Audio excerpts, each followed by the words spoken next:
Приветствую, уважаемые рыболовы! Обзор подготовлен специально для рыболовного интернет-магазина fmagazine.ru.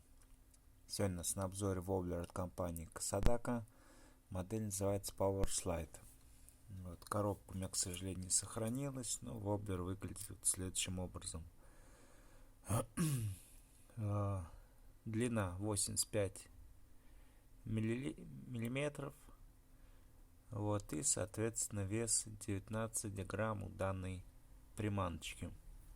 Данная модель, она является как бы старше в серии. Есть 75-я моделька, есть, по-моему, 55-я. Там немножко названия изменены, но суть остается прежней. То есть вот такой вот воблерочек. По цветовому решению достаточно много, больше десятка точно. Все модельки красивые, блестящие, с такой вот голографической пленкой. По качеству изготовления все, в общем-то, неплохо. То есть, если брать крючки, то они здесь такие толстенькие достаточно, но при этом острые. Все покрашено неплохо. Моделька выглядит очень даже реалистично, то есть 3D глазки, в данном случае голубоватые, играющие цвета на свету под разными углами.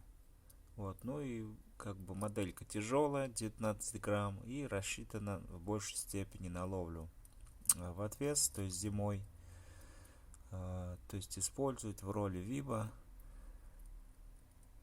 приманивать крупного хищника, судака, щуку.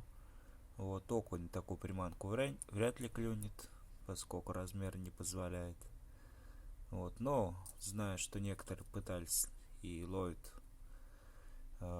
такой приманкой в заброс. То есть петель здесь крепится сверху, и, соответственно, приманка идет чуть вот так вот наклоненный и, соответственно, играет своим телом. Внутри приманки никаких шариков нет, то есть она, возможно, и полая внутри, но ничего там не перекатывается, не гомит. То есть вся суть работы, вся суть анимации данной приманки — это непосредственно создавать колебания без каких-либо шумовых эффектов. Приманка прикольная, есть выбор цветов, и стоит не так уж дорого, в районе 350 рублей.